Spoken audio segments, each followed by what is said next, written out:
Welcome to the Medical Device Made Easy podcast. Here is Monir El Azzouzi from easymedicaldevice.com, and today we will discuss about IVD products. So as I've said, we have talked a lot about IMDR, so I want to provide some episodes about IVDR, so I'm trying now to work on many subjects.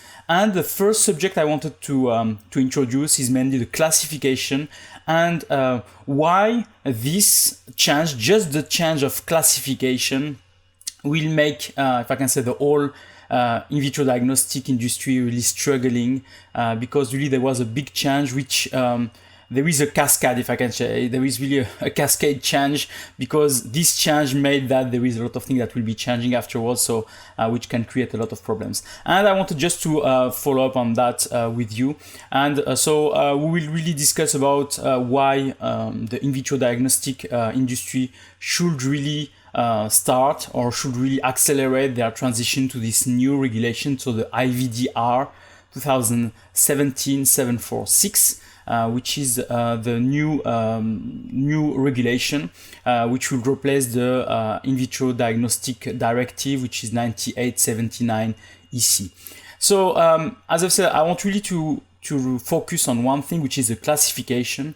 But before that, I want to explain first what is an in vitro diagnostic product.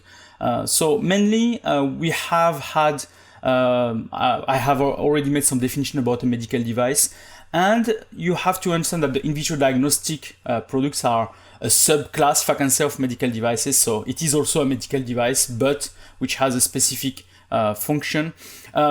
It's nearly the same as what is made under 9879 EC, which is like a reagent, a calibrator, a kit, or any other elements, apparatus, instruments, etc. There is just one word that is included here, which is also software. So before, software was not included, and now it is included inside. So mainly software can also be in vitro diagnostic devices. And what is also changing is some of the functions of those in vitro diagnostic products. So mainly, we have some in vitro diagnostic medical devices that are here, which should do an action related to the physiological or pathological process or state, so they should investigate on that. The congenital, physical, or mental impairment. So this is also something that is changing. The mental impairment was not included on the previous definition. Concerning also the predisposition to a medical condition or a disease. So mainly this is also something new that is introduced with this new definition. To predict the treatment, response, or reaction, also something new, and to define or monitor therapeutic measures, which is also included here on the definition. So you see that anything that is related to diagnostic in vitro means that it's not made on the human itself. It's like you are getting some samples and you are making some investigation on the samples coming from the human beings. Then the result of those investigation on the samples can be considered as an in vitro diagnostic so device. So mainly the elements or the test or the kit that we are using to do that can be considered as in vitro diagnostic product. So this is a field that is really important for the healthcare industry because with that you can make a lot of tests and then define maybe some treatments for patients, or define, for example, blood tests, so to verify what is your group, your blood rhesus, so A plus, A minus, O plus, O minus, etc. So which will help the doctors then to define which blood they have to give you in case you have an accident. So this is mainly something that is really critical for the industry. And one thing that is also really important here is really the fact that you have to define for each of the products what is the risk class for it. So mainly if this is really a highest risk product or lowest risk product.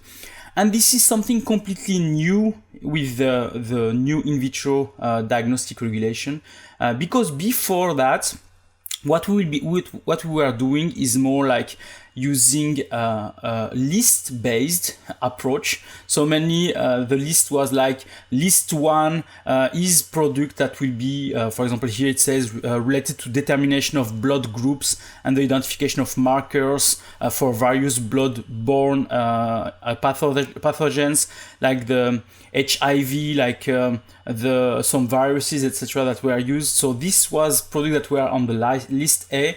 And then you had products that are on the list B related to the detection of certain diseases. So there was some disease mentioned there.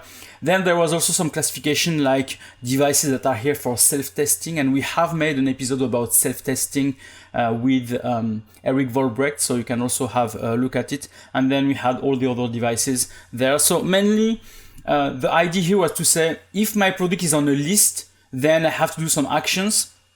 If my product is not on a list, then it's like self-certified mainly. So because you are doing you are not needing any authority to review that, etc. So which was like also a problem, because nearly 15% of the in vitro diagnostic product needed a notified body to review what they were doing, but mainly everything else doesn't need that. So everything else could be self-certified, so placed on the EU market without any notified body.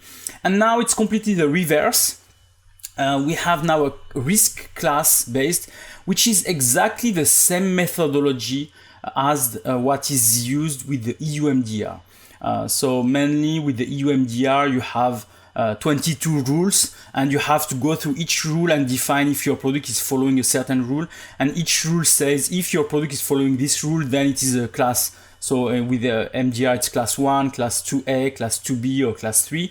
And here, now we have the same methodology, or the same way to do that under the in vitro diagnostic regulation, which is also rule-based. But instead of 22 rules, you have only 7 rules. But it's the same. It says that if your product is following a certain rule, then it's class A, B, C, D, because now the classification is different. So it's not like list 1 or list 2.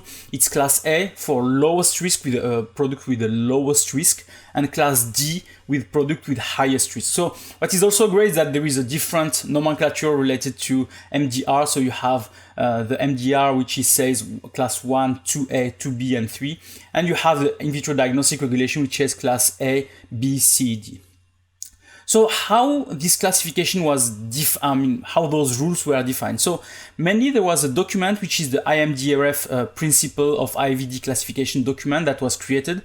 So this group, the IMDRF, created the document, and the EU Commission was inspired from this document that says specifically how you can classify those rules. And I will put this document in the show notes so that you can have a look at it. So it's an important thing, because it's exactly saying that class A, B, C, D is doing like that, which is something that is important. What we can go through is mainly also a way to explain to you how those classifications are working. So mainly the classification is something that is you have to start from the first rule and go until the last rule. So you go for the first rule and it tells you something, and then if it's not applicable, you go to the next rule, etc., etc. So this is mainly how this is working. So if we go to the 7 rules, here is how it is working. You have the rule 1 of the in vitro diagnostic regulation that says that if your product is for example, blood screening or high risk disease, then your product is class D. If it is not like that, then you have to go to rule 2.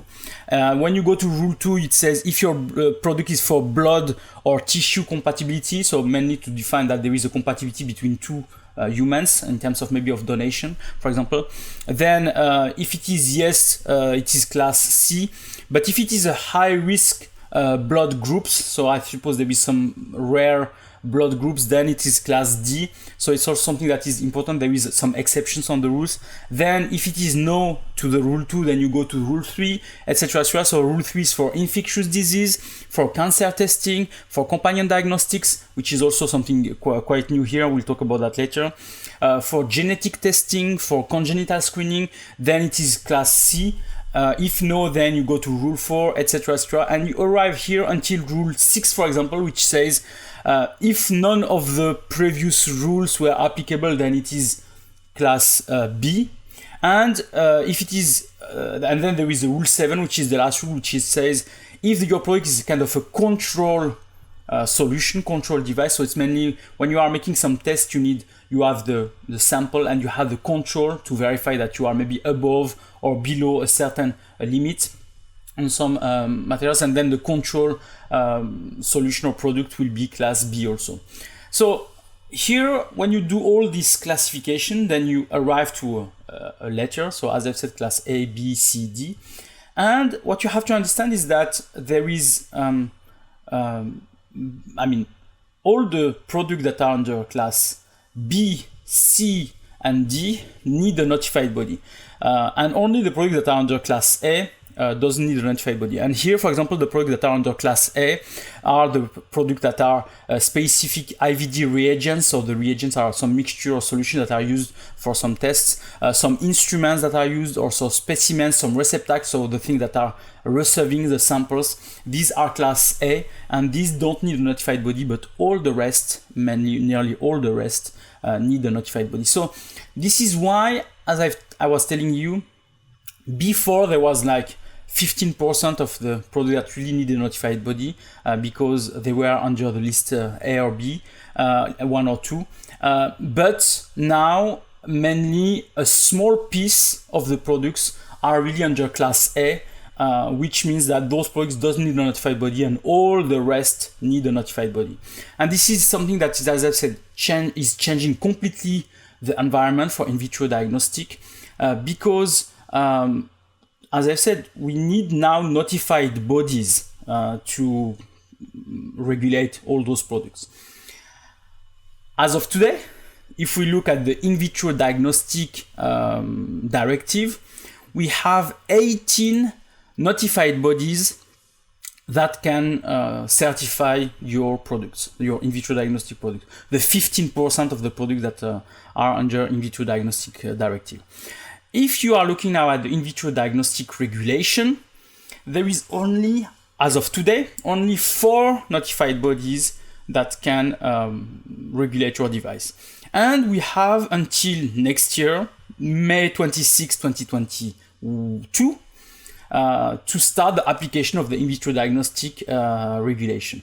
So you have only 4 notified bodies for more than 75% of the business, which is really a huge number. And this is something where I want really to make an alert, first to the authorities to say, okay, we need really more notified bodies for that.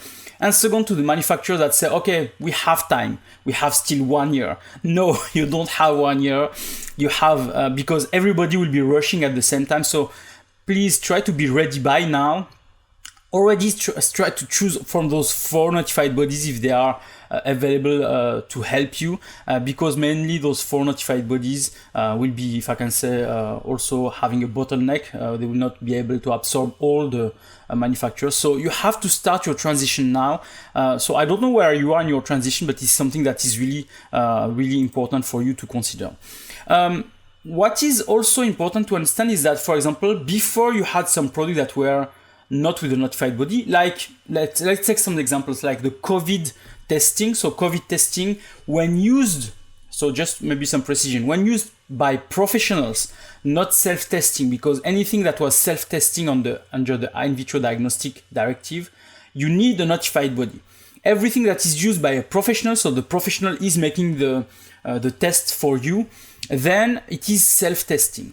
But with the in vitro diagnostic regulation, this COVID-19 test, which if used by a professional is self-declared, so self-certified, will be class D, so one of the highest class of the regulation, which means that you will have a need of notified body and you have to build a lot of documentation for proving that this product is really working correctly.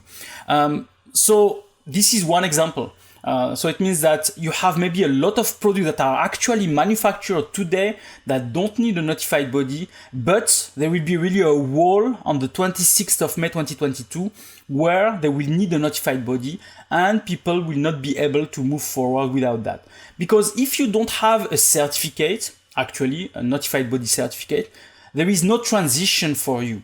It means that by the 26th of May 2022, you will hit this wall. It will really hard transition. You have to have a notified body by this date.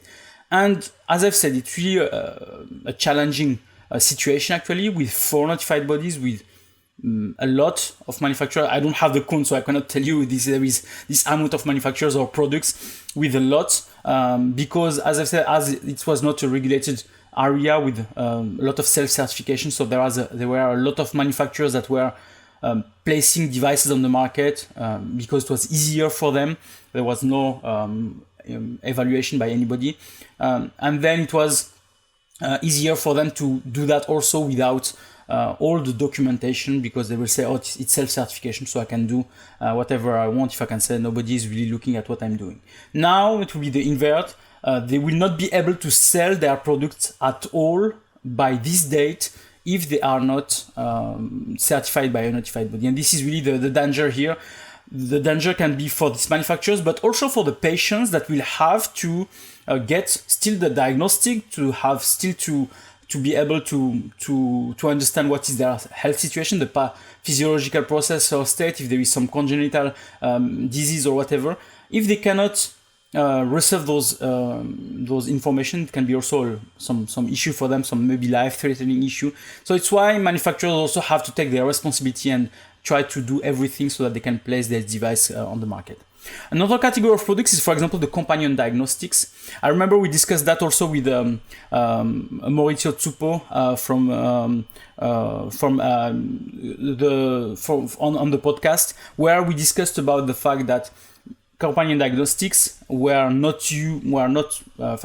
self-certified. So meaning that companies can place their companion diagnostic without any problem on the market. And now with the in-vitro diagnostic regulation, they will need a notified body first, and they will need also the intervention maybe of external authority to review what is this companion diagnostic doing, because this companion diagnostic is a companion to a drug. So mainly it was like screening a certain disease so that to check some markers so that the drug can really work on those markers. So some cancer markers also.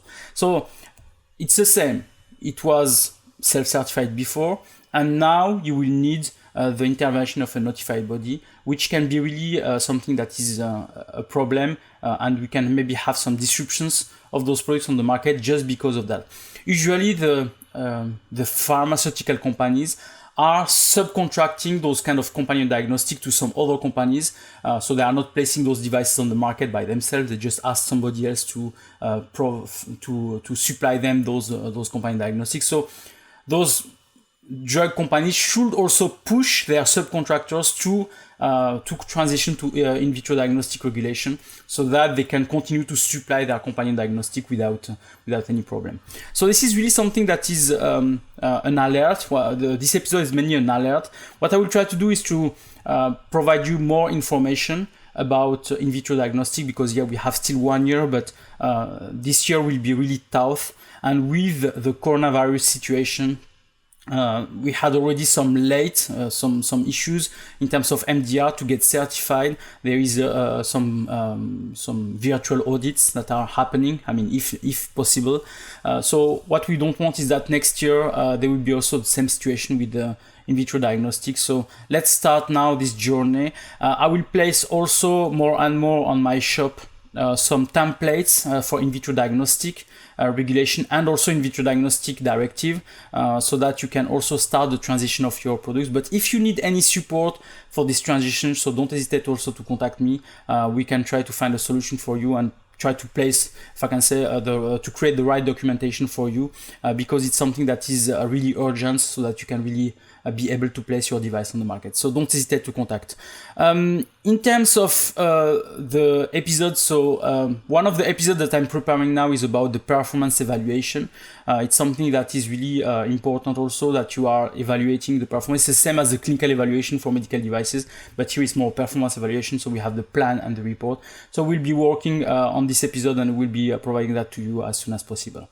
Okay, so it was a short episode just to explain to you, as I've said, all about in vitro diagnostic classification. So if you have any question, don't hesitate to contact me. I will place a lot of resources on the show notes, so don't hesitate to go there and to pick them. And if you have any question, or maybe if you have any topic that you want me to also to cover within this podcast about in vitro diagnostics, so don't hesitate. I would be really happy to prepare something for you, or to also to find the right person that can come and that I can interview for this episode. For sure, we'll have a lot of episodes, one about companion diagnostic, one about laboratory testing also, because it's something that a lot of people are asking me, so I'm preparing that also. So there is a lot of topics that are existing also in the in vitro diagnostic regulation that we want also to talk about. So don't hesitate to let me know if there is any question or anything that we can work on. Okay, so it was a pleasure. Don't hesitate to go to the YouTube channel to put a like, or also a comment. Also go on your provider, on your podcast provider, where you can also put a comment just to say that you like the episode. And don't hesitate also to share these episodes, so the podcast episode, to any people that are really interested to get more information about EU MDR or in vitro diagnostic regulation, or anything related anyway to quality and regulatory affairs, because my topics are really broad. So I'm trying really to help you on all those kind of elements. Okay, so really thank you. I wish you a nice day, and talk to you soon. Bye bye.